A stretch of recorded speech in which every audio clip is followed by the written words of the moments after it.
Welcome to the Strong Dad Show with your host, Adam Lloyd. Together, we are stronger. Guys, welcome back to the Strong Dad Show. We've got a special guest in today, Jon Hord from the Engaged Father Project. Jon, how's things, buddy? Oh, couldn't be better, Adam. Yeah? Good. How come? I'll be honest, we were set to, if I can pull back the curtain a little bit right off the rip, our recording got pushed back 30 minutes. And so I found myself with some free time and I went and did some breath work that there's a guy on YouTube. Is it okay if I give a quick little plug? 100%, buddy. Do what you want. There's this guy, breath work with Sandy, and he does these phenomenal, really intense breath work sessions. And I stumbled across him maybe a year ago, and I'm I'm ready to go, man. You're getting the best of me today, my friend. Breath work with Sandy. I'll take a look at him, definitely. Yeah, please do. I do meditating, I do journaling. I've done a bit of breath work, but I've never really given it a fair chance. So I think I'm going to have to dive into that. He's a winner, that's for sure. Good. So what's going on then? What? I know we said this is going to be conversational style, but let's start with the Engaged Father Project. What is it? So very, directly, the Engaged Father Project, it's an 8-week coaching program for fathers, creating a space where dads can get really clear on the type of father that they want to be for their kids, really before, the clock runs out, meaning our kids grow up and they leave the house. And all of a sudden that opportunity that we had to not only spend these special moments with them, but to model behaviors for them, to really teach and support our kids and to set them up for a lifetime of hopefully, happiness. Our window is really pretty short. Everybody kind of says, 18 years, but it goes faster than that, or at least it feels like it does. And there's some sort of quick stats out there where it says that by the time your kid turns 12, that 75% of all of the in-person time that you're ever going to get with them is spent. And by the time they're 18, that percentage jumps up to 90, which is it's an alarming statistic. And yes, it's different for different people and situations and whatever, but it's helpful just to realize we've got a really short window to do, in my opinion, is the most important work that we can do. At least I'll just speak for myself. Setting my kids up for a successful life is job number one for me. And I help people get really clear on realizing the type of dad that they want to be. And then we help them get closer and closer to that and really step into that role. Love that. We're going to dive into that a lot more in the following conversation, no doubt. I remember hearing a statistic before. Well, it wasn't a statistic. It was more of a fact. And someone was saying if your parents are saying 60, and the average age of them of people is 72. And you only see them once a year around Christmas.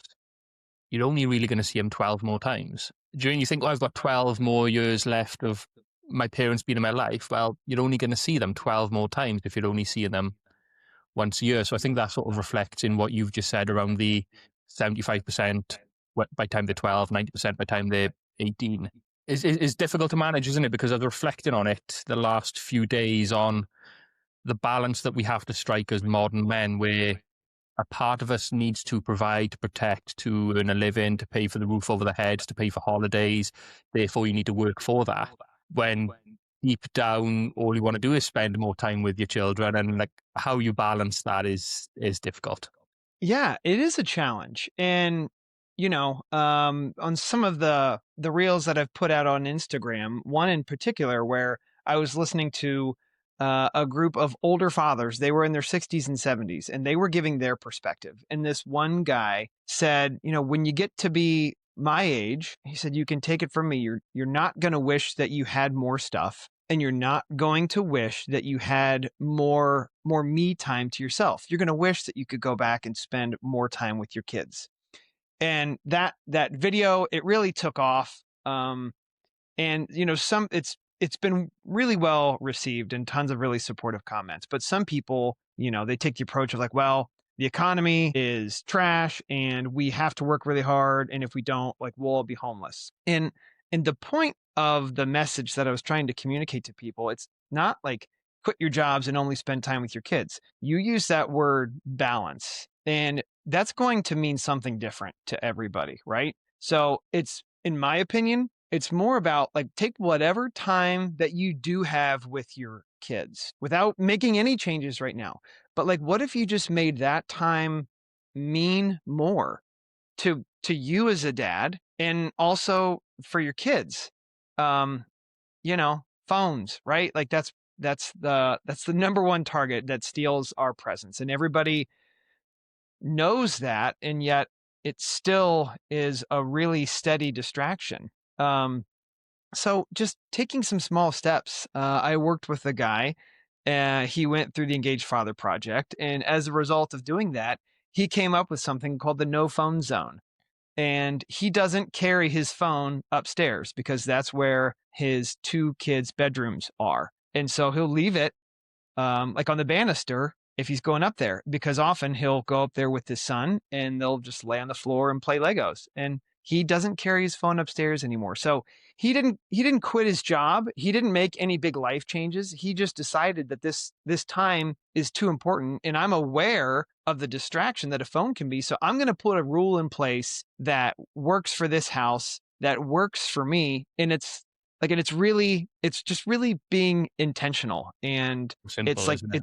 it's parenting with a goal in mind. And Yeah. like people have goals, right? Like financial goals and professional goals and all those things. Like it's really sort of ingrained into us as people to have goals. But how many parents have ever really stopped to think about what their goal is as a parent beyond, being a good dad or being a good mom, right? I think that's sort of like the standard. I want to be a good dad. And What that's does that even mean? Isn't it? It can be different to each person.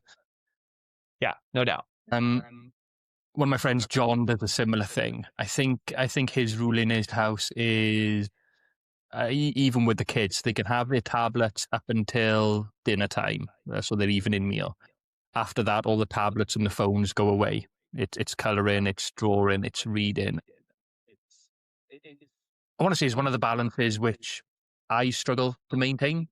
So before I was doing my sort of online coaching, which I do now, I'd hardly ever have my phone on me because I wouldn't need it. It'd come like weekends, I literally wouldn't touch my phone. I'd lose it somewhere because I'd be like, well, I'm with my family, I'm with my fiance, I'm with the kids. They're the people who need to contact me anyway. Anyone else isn't going to be that urgent. So if I'm with them, I don't need my phone.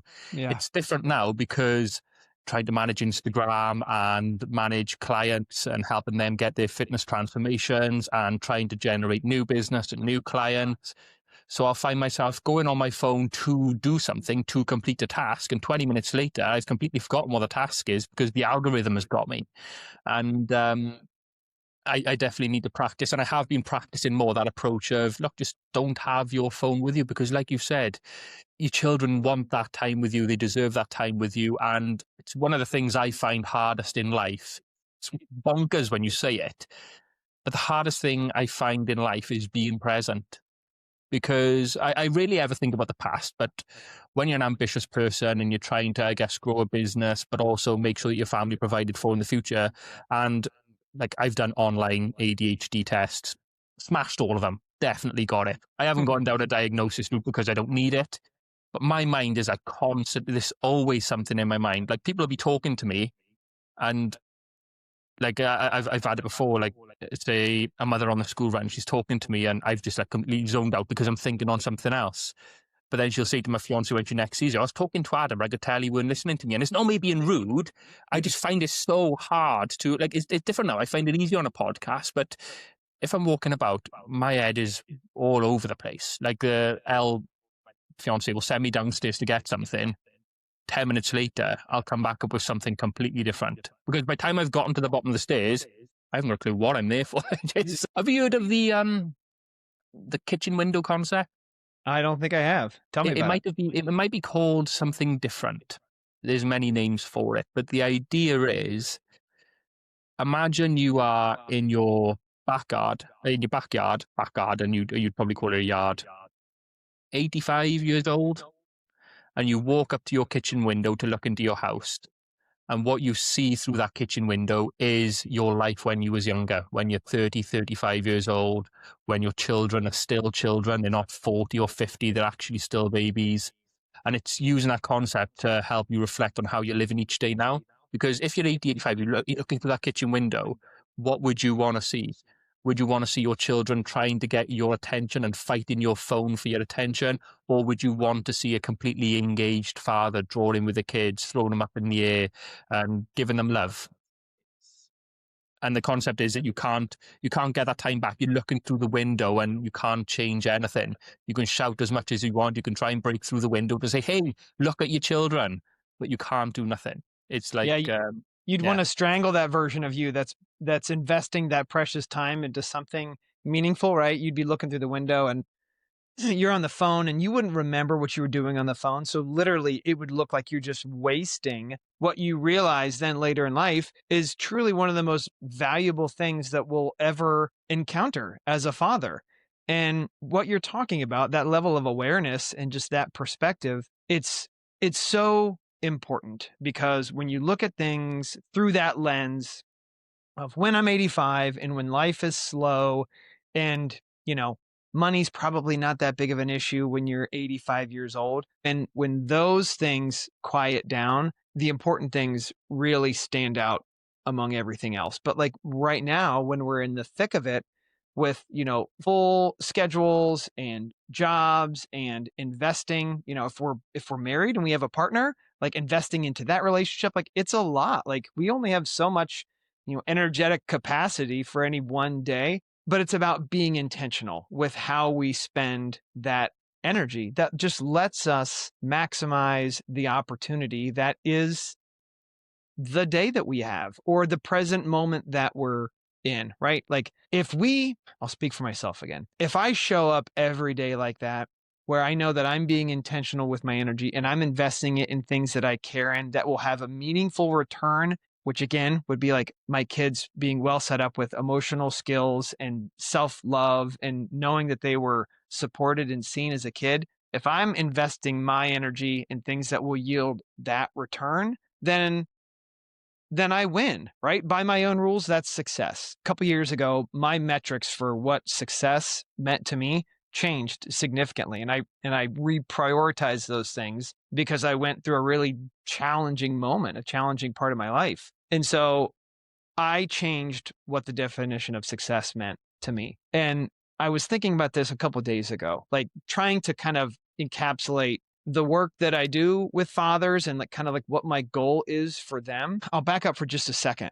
Like the Engaged Father Project, it's not, hey, I've figured out how to be a good dad and I'll teach you how to do what I did. Like follow these steps and be a dad like me. It's not that. It's working with people for them to really articulate what their own personal version of an amazing father looks like. And then we start tackling some of the things that get in the way of that, right? Like beliefs that we have about ourselves, deep-seated fears that are kind of like operating some things behind the curtain that might cause us to react in a way that we're not proud of. And we kind of dismantle some of those things. And then we start just taking intentional actions to help them get closer to the goal. And it really is unique to every individual. But my goal with the work that I do, it's so a father can get to that beautiful age of 85 years old and not feel the weight of that regret that they weren't intentional with their time, that they were distracted, that they were investing their energy and their emotional capacity into things that really didn't matter. They thought they mattered at the time, but as they went through life and they got more wisdom and better perspective, they now realize that those things didn't matter. It's helping people get an understanding of all of that now, while they still have this opportunity to be with their young kids. Essentially, before it's too late. Before it's too late, because I don't know. I've heard from lots of fathers on Instagram where they're carrying that weight of regret and they're pouring their hearts out, and it's hard to read. It's sad.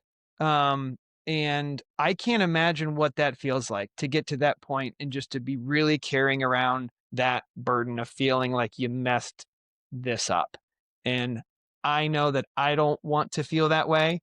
And I'm on a mission to help as many dads not live with that regret later on in life. No, I love that. It's definitely a good mission to wake up for, isn't it? And to get out of bed Yeah. for. You mentioned that reel, the big reel which you've put out, which has gained a lot of traction, and some people commented on it saying that, oh yeah, but the economy's trash and we got to work. I think that's a lot of people excusing their behavior, and a lot of people won't like me saying that, but people can take a lot more control of their lives than they give themselves credit for or want to accept.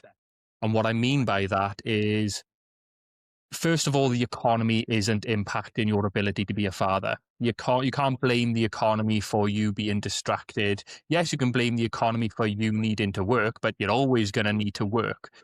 The question is, what job are you working and what are you doing about it? And the reason I say that is because, I don't know, maybe, what do we know, 8, 9 years ago, before we had children, I was essentially a labourer. I was out on site, out on the roads, digging up, fixing water pipes, filling the holes back in, tarmacking over them, in the yard for 6:30 in the morning, sometimes getting back 10:30 at night. That's the job I had. I'm not in that job now. I'm in a much better position. But that was in my control. Nobody was going to change my job for me. Nobody was going to do my personal development for me. Nobody was going to put in the extra effort for me to break free of those chains to do something that I enjoyed more. So those people who are saying the economy's crashing, we've got to go out and work, yeah, 100%. But if you're willing to accept that position where you're having to work 12 hours a day and you're happy and willing to continue sacrificing time for your children in exchange for that job, then keep moaning about it. No one's going to change it for you. If you truly wanted to do something about it, like I speak to loads of guys on this podcast. I spoke to a guy called Tony Barrado a couple of weeks back. He has the term dadpreneur. He's a dadpreneur. Essentially, he's focused on being a dad and an entrepreneur. But he went through a similar thing. And in fact, that episode has been released today, Friday the 19th of December. But he went through a similar thing where he was working a corporate career and chasing that career progression on the career ladder and stuff like that, but knew that's not what he wanted for his life as a dad. And he openly admits, yes, he's earning less money now, but he is a hell of a lot happier for it. He's a dadpreneur. He gets to run his own business and be a completely present dad. So people can blame the economy.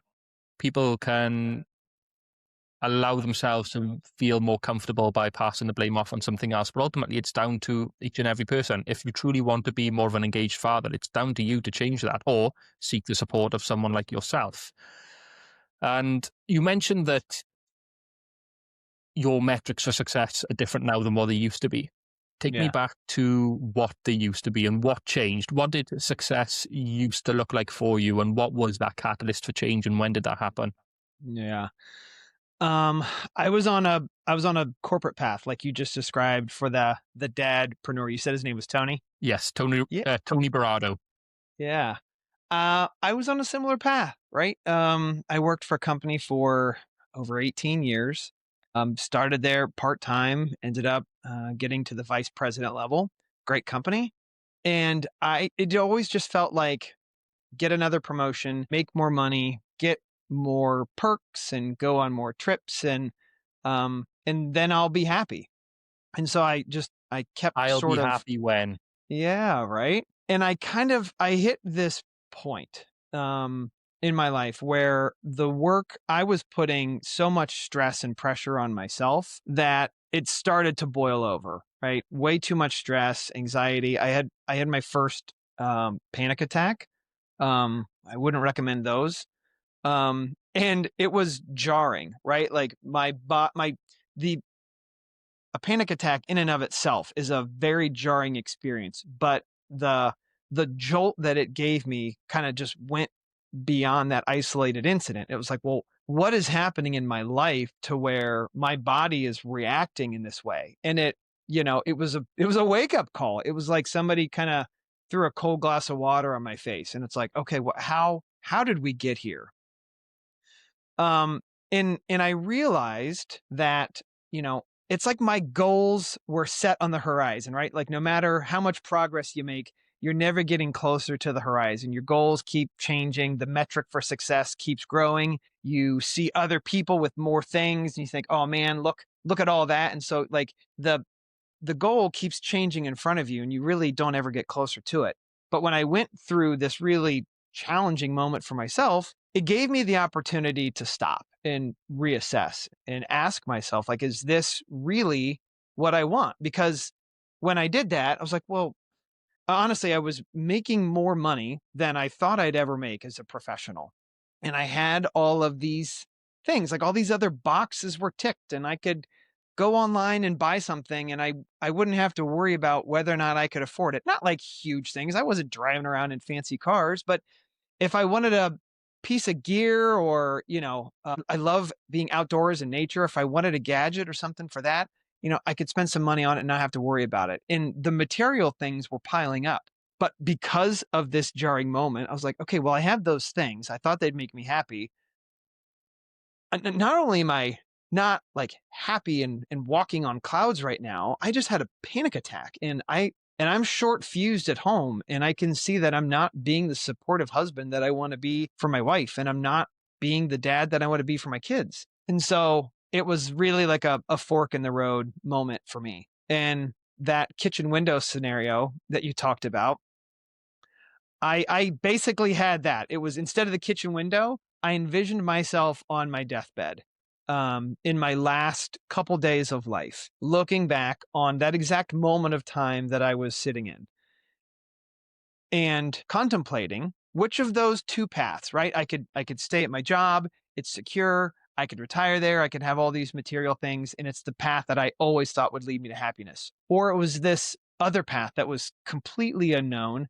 I've never been a big risk taker type of person. I've always really valued security, or at least up until that point. Security was really high on my list of needs, but there was this other path and it was a total question mark and it was like shrouded in darkness. I didn't know what was there. But when I thought through the lens of that 85-year-old man that's only got a couple days left to live, and I essentially asked that person, like, what is the right path for me? I knew in an instant that I needed to try this path. I needed to take this swing.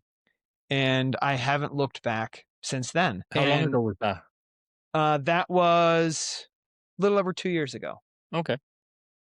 And, I've got very real things that I can point to that let me know that this is a success. And those are my kids. They talk about old me, the old version of me. And when they say things like that, that's how I know that I'm winning as a father, because I wasn't always proud of the things that old version of me would say or do. And my kids see the difference. And one of the things that I love doing with my kids is being really vulnerable as a dad. I love breaking down that sort of like that power, that imbalance of power between a father and their kids. I don't want to wield that as a stick, that because I said so and because I'm your father and that's why. I'm not saying that that's how other people should do it. I'm just talking about what I value. I love sort of leveling that playing field. Not that there's not boundaries for our kids and not that I don't make decisions that they don't appreciate in the moment. We're not letting them run wild, but I want them to feel like they're a real part of this household, in this family, and that they have a say in things. And one of the things that I do, especially like when we go through a challenging moment with one of the kids, is I'll circle back to them and say, how'd I do? And I'll just be silent and I'll get their feedback. And, my daughter's almost 13 and 360 feedback thing loop, isn't it? Yeah, it's like looking for corporate feedback, but you're asking a 9-year-old for it because, I know that I've got more intention and I'm thinking through things. I'm responding instead of just reacting. And I know that I'm putting a lot more into the effort, into the moment. But I'm really interested on like what the net effect is, right? Like what's the impact on their side? How did they see me showing up in that moment? And I want to get that feedback. One, because it lets me do better, because like how they walk away feeling about that interaction means a lot to me. So I know that I'm trying hard, but I want to make sure that it's actually making the impact that I'm intending. And so it helps me do better. But when I put myself in their shoes and think about a father coming to a kid and saying, "Hey, that was hard, right? How'd I do? And not only how did I do, but how do you think I could do better?" I, I, I just, I don't know that I can't imagine what that must feel like for a kid. I can, Empowering. I can feel what it feels like, and I want that for my kids. And so I keep doing that. Definitely respectful of the child, and it is going to empower them, isn't it? And it's also, like you said, it's that vulnerability of admitting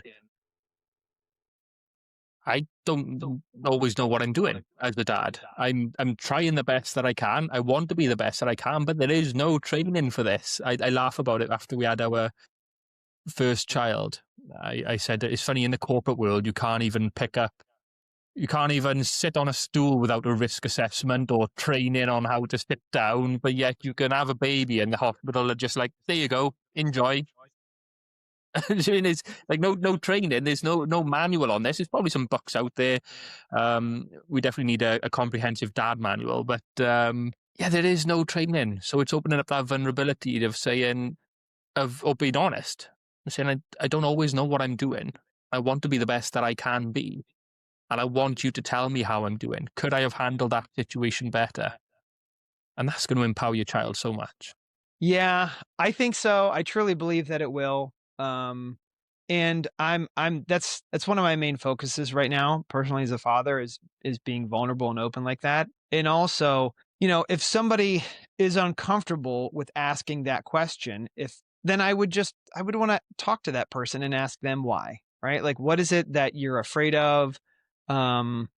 Is it just simply that you're afraid of getting some hard news from your kids? Like, if you give them permission to be really honest with you, are you afraid of what you might hear? Because if so, like, that's understandable. Like, it's not always easy to hear, like, hey, like, I know you're trying, but like, you definitely could have done better there. It's not an easy pill to swallow, but it's an important one in my book. Yeah.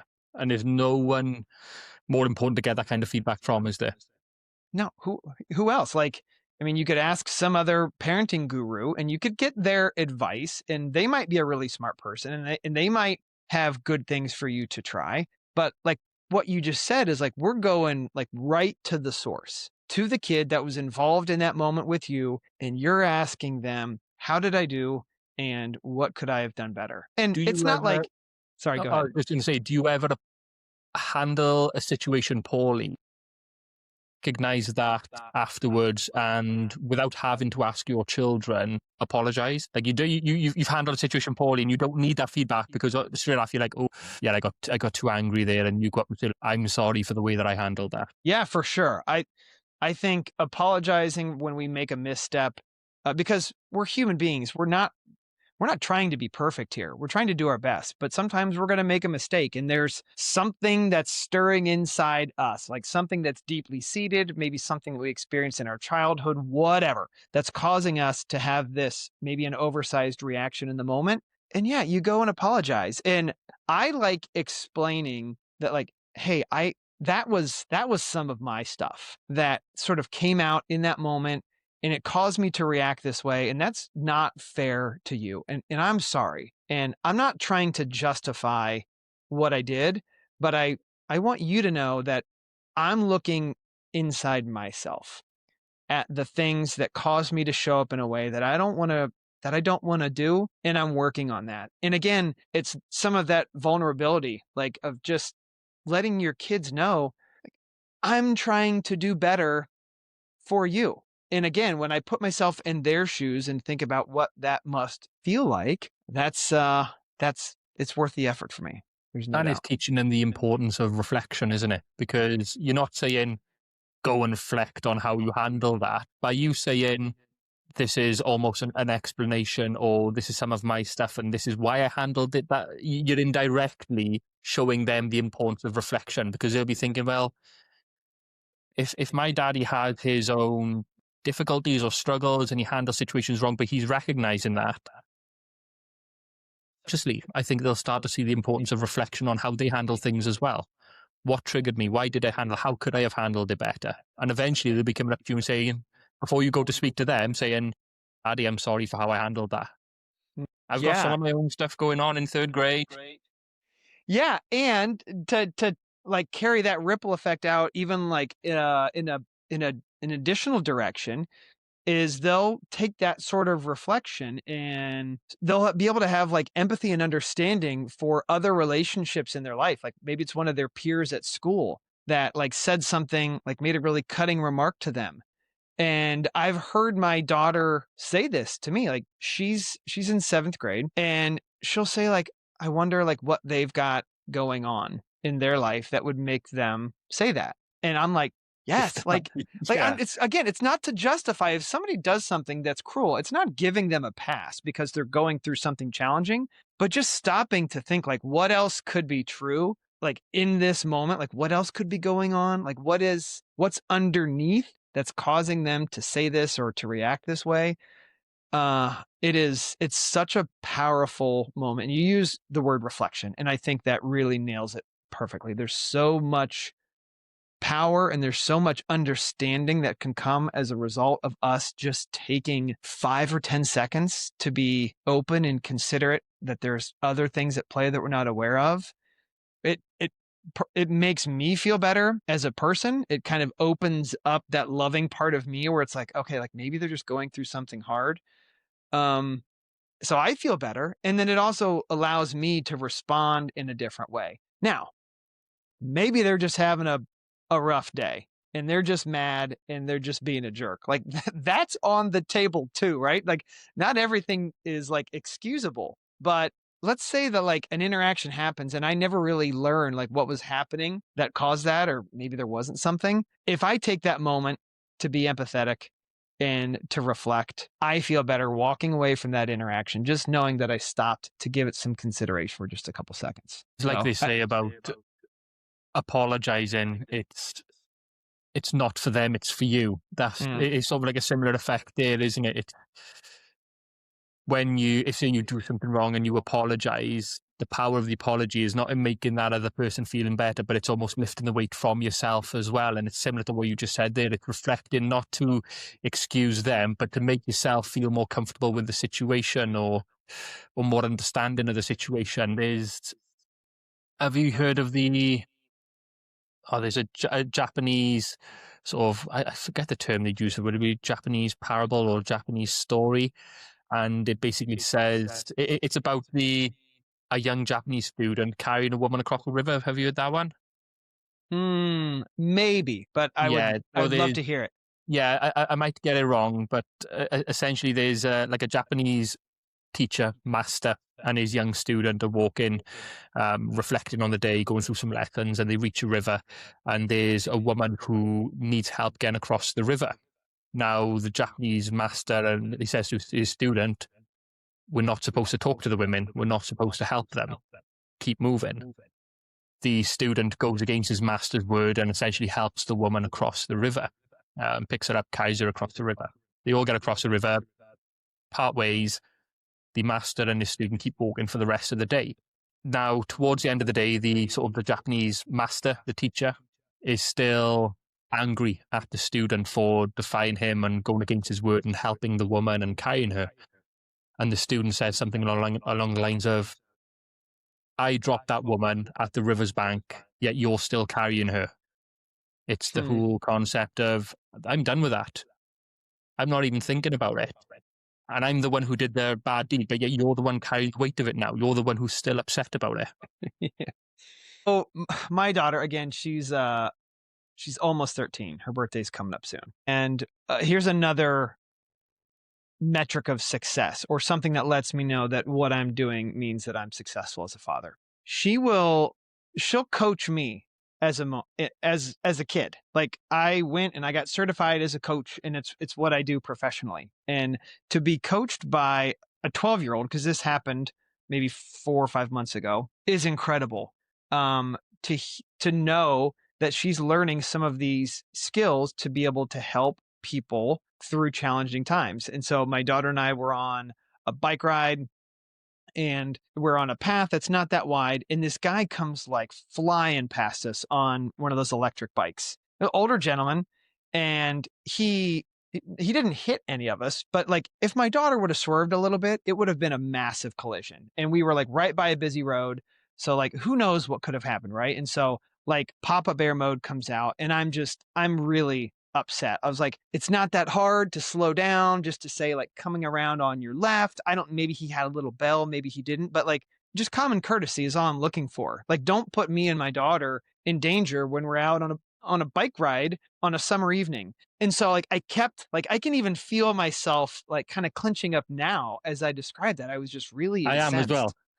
Yeah. And so he goes up and he's ahead of us and then he turns left and we keep going straight and we're still riding and I'm just still really bothered by it. And my daughter rides up beside me and she said, "Do you think he's still thinking about us?" And I'm like, wow. I was like, no, he probably never did. And I'm almost positive that he's not thinking about us now. But here I am thinking about him.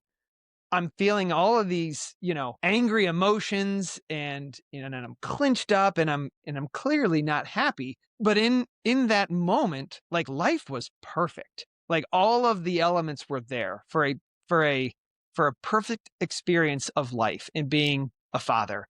It's me and my daughter. We're on our bikes. There's beautiful things to look at. It's like a perfect summer evening. Like it was dusk and like the sun was starting to set. Like everything was incredible around us. And I was pointing my attention at this one person and she called me on it. And it was really helpful in the moment. But like, I was so proud as a dad and I'm proud of myself. I don't mind saying that I set off on this path to do all of this work, this transformative work on myself for me to get an understanding of like how I want to be as a dad. And to know that she's picking up on that and that she's putting that into action to help other people was just a really defining moment for me as a dad and just as a human being, quite honestly. That is beautiful. And the fact that she's picking up on that. And so right. Like you said, you had a perfect evening and everything for a perfect time with your daughter, but then you're getting dragged out of the present because you're thinking about this man who is not at the moment thinking about what he did to you. So Yeah. from all the work you've done with dads then, through the Engaged Father Project, what do you see as the biggest issues or pain points? Is there a common theme you see dads coming to you with? Yes, and I would say that it's what we've been talking about. It's the pull of life's busyness. And, these fathers, like they've got good intentions. And again, they're good dads, right? The people that I'm working with, like they're not far at like the end of the spectrum where you would say like, oh man, they're a terrible father, right? The people that I work with, working with you, the fact that they come to you for help shows that they're a committed dad. no doubt. But they've felt that sting of a couple moments where they're like I might not be doing this as good as I want to. But yeah, it's really hard to balance everything when it feels so full and so busy. But when we walk through the program and they start to get this clarity on the type of dad that they want to be and why they want to be it and what will come as a result from that, and they start to realize like this small moment of time that we described earlier with our kids before they grow up and leave the house, like we as a father, we've got an opportunity to be intentional with like where we direct our family tree. Like we have an opportunity. And if we don't take it now, it will slip through our fingers, because if we just sort of drift into autopilot mode and we do what other people are doing around us as dads, and we are just in this good dad mode, then more than likely we're just going to pass along any of the garbage that we might have inherited as a kid, or any of the deep-seated fears that we've come to believe that are true over our time as a human being. For the most part, we're going to pass that on to our kids. And there's a lot of responsibility there, in my opinion, to not do that, but also like to the good side of things. So like stopping the bad stuff from continuing on, that's great. A lot of value there. But to be really intentional and say like, I want my family tree like to go this direction for these reasons. And like, that's leaving a legacy, right? And like, that is one of the things that really drives me the most in this work that I do. It's knowing that this work is generational, right? We're showing our kids how to be, for me, are like a really loving and compassionate father and parent to them. And they're going to carry that on. And then that will be passed on to their kids, which would be like my grandkids. And then their kids will pass that on. And so like this work that I'm doing with these fathers, it will affect generations that won't ever be alive. We won't ever share space on this planet, but they will feel the positive effects of the work that their grandfather or their great grandfather did. And like, I know that I want to do that as a father. I want to be really intentional with the legacy that I leave, because we're going to leave one whether we like it or not. So we can get intentional with it and actually make some decisions here or not. But I know that I want to do that, and to know that I can support other fathers in this way, to be really intentional and to make this lasting change, like that puts the wind in my sails. I think it's so incredibly cool to stop and ponder the ripple effect of what we can do right now.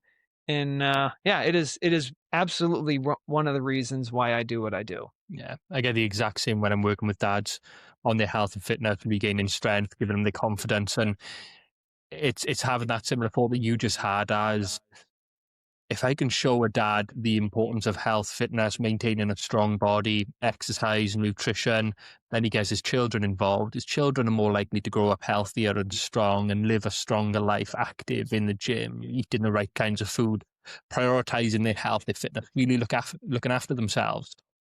And they're then going to pass that on to their children and their children. And it's definitely an empowering thought. But taking it back a step then, I guess, doing that in rewind, what was your dad like? Or what is your dad like? Yeah, I have a great dad. And there was a really interesting moment when I think about going through my coaching certification process, because it was really in depth. It was like a 10-month process, and we do Is that like a life coaching kind of thing, or? It is. Right. Yeah. And it was like, I tell people that it was like a 10-month process, and half of the work is doing like introspective and transformational work. And then like the other half is working with, how to be a coach for people and how to support them through all this. But I had a great dad, and we did lots of cool things. He does carry some regret about prioritizing work at times, and he has come to this realization. I don't know when he came to it, but he's expressed it later in life. He's in his 70s, but he said, I was away too often. His job would take him away to other countries, and he feels like he missed too many important moments because of work travel. So he is carrying some of that regret. But when I was going through this coaching certification process, we went through an exercise where we write down a list of things that we believe to be true.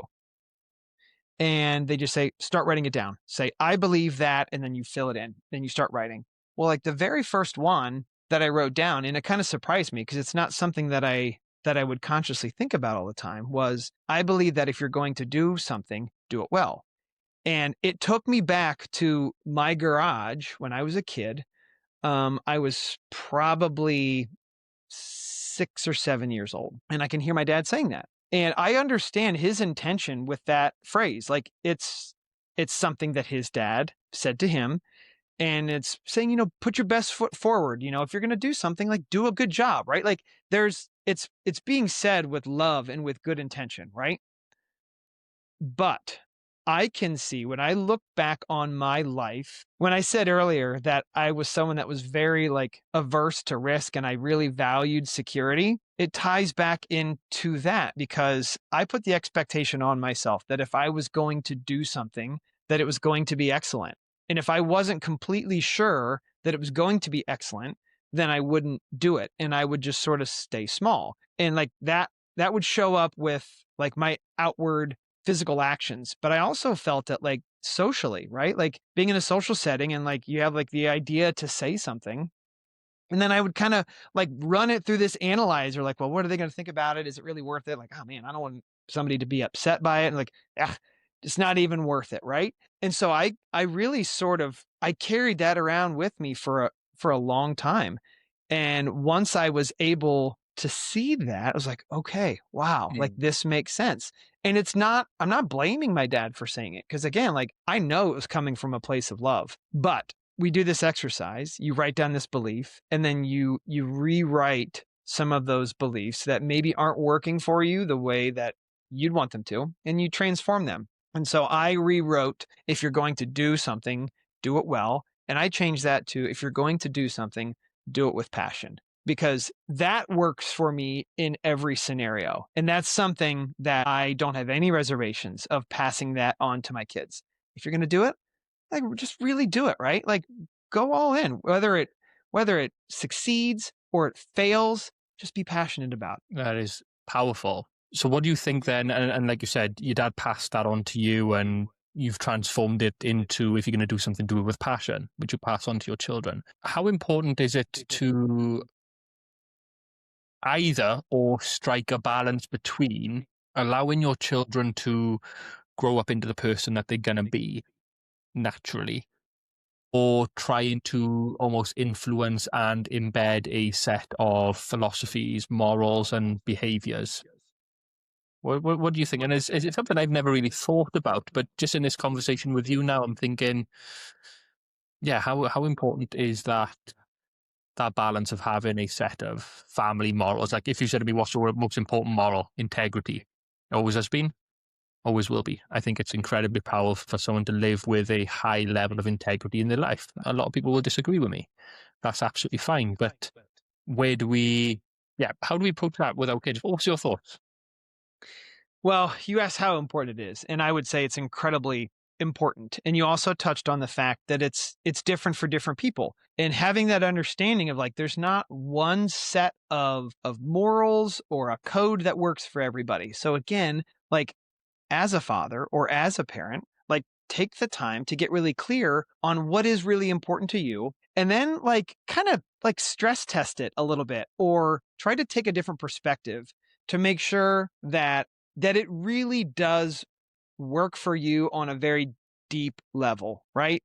And maybe you'll discover something like, you know what, that's been really important to me, but that's because I'm afraid of my kids failing. And so like, I want my kids to be really successful. And so if you're going to do something, do it well. And, then you'll get promoted and you'll have money. And that way you never have to struggle like I did. If I was a kid and my upbringing was really scarce and we didn't have money for the necessities, I would understand why somebody might put a really high value on something like material success. So like have your values that you want to pass along, but really sort of look at them very clearly and just make sure that you're good and comfortable with it from all levels. And then I think it is your opportunity to try to instill those things into your kids because you believe wholeheartedly that it will benefit them as a person.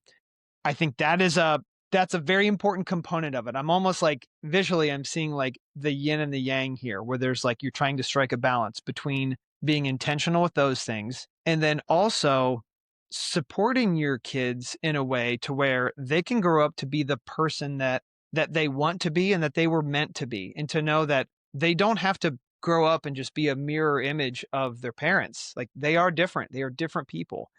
And one of the things that I kind of like to remind myself of as a dad is I'm not the bonsai master where this tree is growing and I'm using wires to direct the branches and I'm clipping every little branch so that it grows into this thing that is an example of my vision of beauty or perfection. That's not the role that I want to play as a father. To continue the plant analogy, I want to be the sun and I want to be the water and I want to be the soil. And I want to give them the essential components so that they can grow strong in any direction that they see fit. And that's a personal choice for me. And I would assume that there are people listening that disagree with that. I've seen it in some of the comments where they go kind of towards the, spare the rod, spoil the child. Like it's your job as a father to like set them on this path. And if you don't, there's peril when they get off this path. If that's what you believe in and that's how you want to raise your kids, like, of course, it's your right to do that. It's not for me. So continuing that plant analogy again, then, what if you are the water, you're the soil, you're the sun. What if they start to grow in some grotesque, deformed way, which you see as an ugly bonsai tree, I guess, against the morals that you have or the way you think they should be living their lives? Where do you intervene? Do you intervene? It would depend. Like if it's something personal, like they start wearing clothes or they get a piercing that I find to be really unappealing, personally, that is their choice. I'm going to say it's age dependent. If my 9-year-old says they want to go get a nose ring right in the center, we're going to have a conversation about that one. But when they start to become old enough to make those decisions for themselves, if they go down a path like that just isn't for me and I think is unappealing, it's my choice to let my kids express themselves. Now, if it's getting into a territory where it's like their safety or their health is coming into consideration, like if it's something with substance abuse or they just decide at the ripe old age of 15 that they want to start vaping, again, totally different conversation. And we're going to establish some rules and some boundaries around that. So it's sort of a nuanced question that you asked. And I would say that like my answer or my opinion on it would just really be sort of dependent on the situation, which is multifactored, right? Health, safety, age, all those things. Which then leads on to the question of how we balance being the nurturers, but also then, maybe an extreme word, but the enforcers as well. What's your thoughts? Well, again, find that balance, right? I've walked through tough scenarios with my kids where they're really unhappy with the answers that they get, but I'll kind of break down the wall or kind of lift the curtain, if you will, and I'll let them know like, hey, like, I'm sorry that you're upset with this. And I know it's not the answer that you want, but if you're able to, try to have a little bit of perspective of the things that I'm considering when I'm making this decision. And I've said before, like, hey, just so you know, like, it would be way easier for me to say yes to this thing that you want. Like, I'm making the hard decision that I know you're not going to be happy with, and it's going to be a challenging moment, but I'm making the hard decision because it's what I believe to be the correct decision right now. And I think that's a helpful bit of perspective for our kids to have, for them to maybe consider some of the things that are kind of going through our heads as we're, navigating these tough choices. So take me through then the Engaged Father Project. 8-week program, you said, isn't it?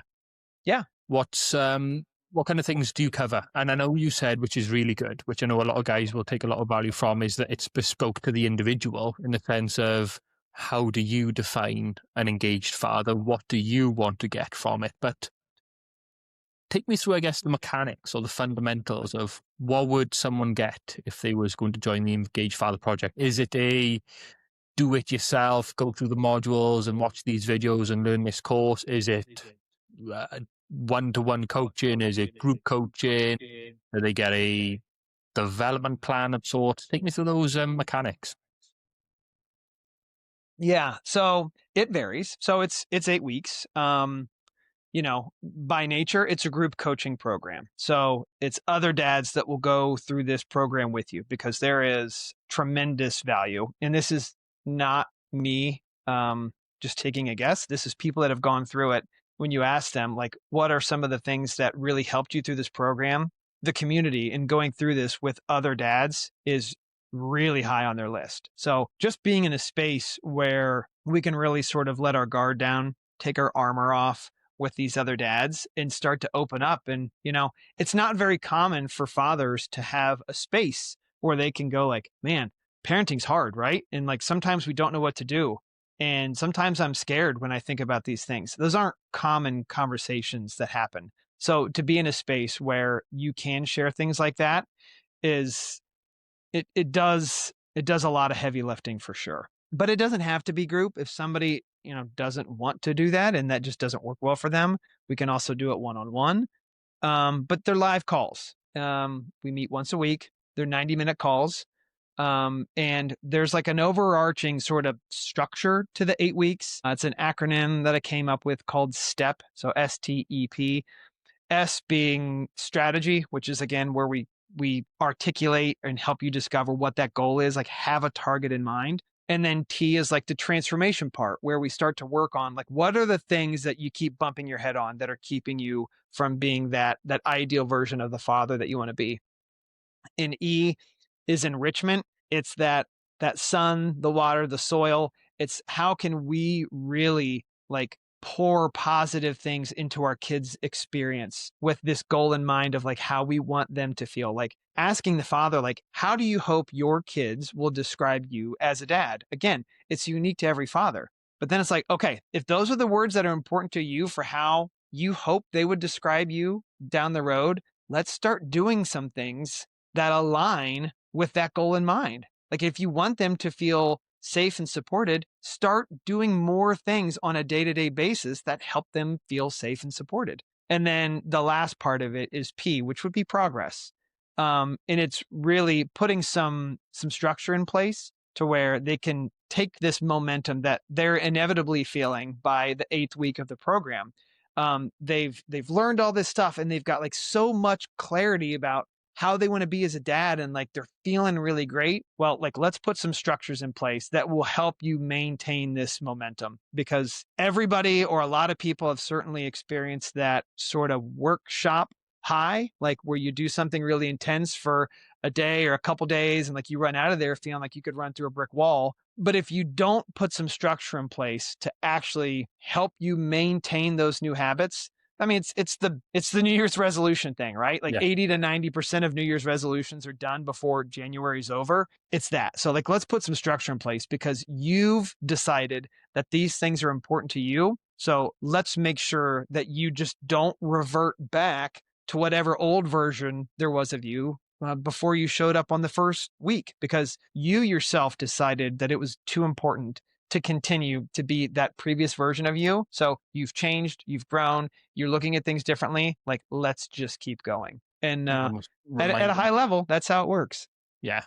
The importance of reminding them of why they started almost, isn't it? Because like you said, someone can be motivated when in a group coaching call, but after a few weeks, the drive may drop a little bit and they'll start reverting back to bad habits. One of my friends had an issue where he was chasing business growth for a long time and he didn't really spend much quality time with his baby daughter until a situation almost forced itself upon him where he had to spend one-on-one time with her. It sounds extreme, but I won't go into the details, I guess, to protect his privacy. But then he's like, oh my God, I've just spent this time with my daughter for the first time, she was under a year old. And it was amazing. I didn't have my phone. I didn't have my laptop. It was just one-on-one time. It was beautiful.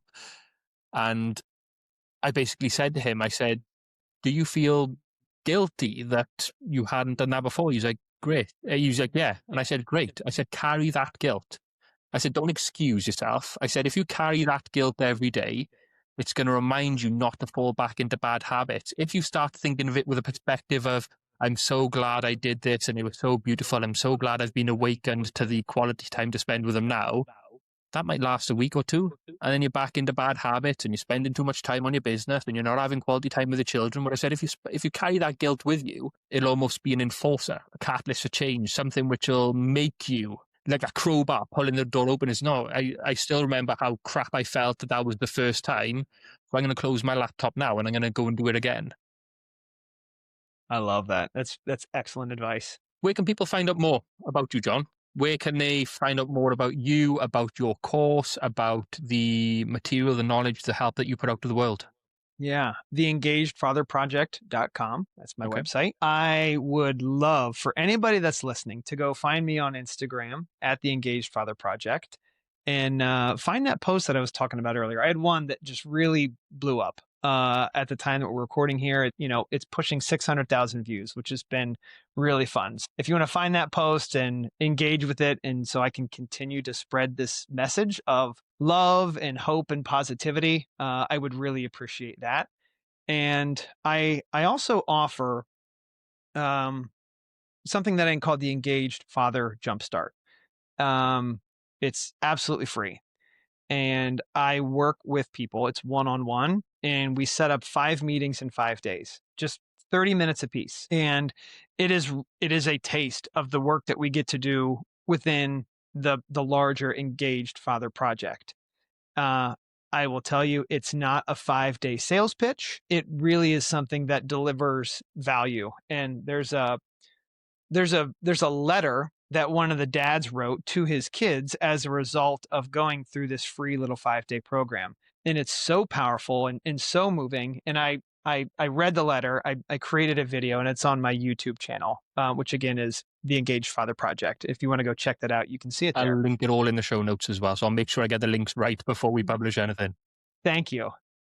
But it's a free 5-day opportunity at no cost for dads that are feeling the weight of this opportunity right now. And maybe they're just not sure that they want to jump in and do the full 8 weeks, or maybe they just simply can't afford it right now.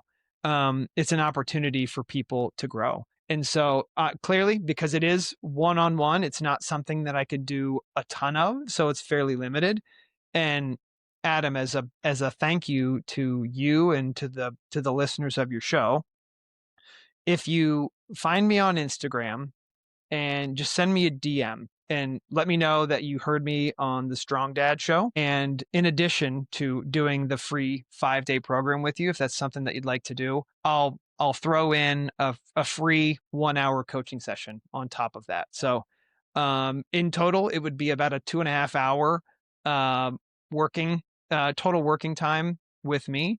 And we're in the holiday season, and I'm feeling giving, and I just want to show my appreciation to you and also your audience. So if that's something that you feel like you'd like to take advantage of, again, jump over to Instagram at the Engaged Father Project and send me a direct message and let me know that you heard me on this show, and we'll do some amazing work together. Well, that was unexpected. I appreciate that, John.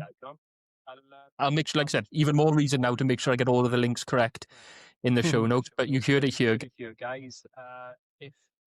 It's simple, isn't it? If you want to be a better father and you've listened this far into the episode, there's a reason that you're listening and you want to be a better dad. You know you can be a better dad, and John is giving you that opportunity to be a better dad. So the links will be in the show notes. Jump over to his Instagram, let him know you heard him on the Strong Dad Show, and get yourself set up for some coaching. Do it. John, any last minute bits of advice for the dads listening?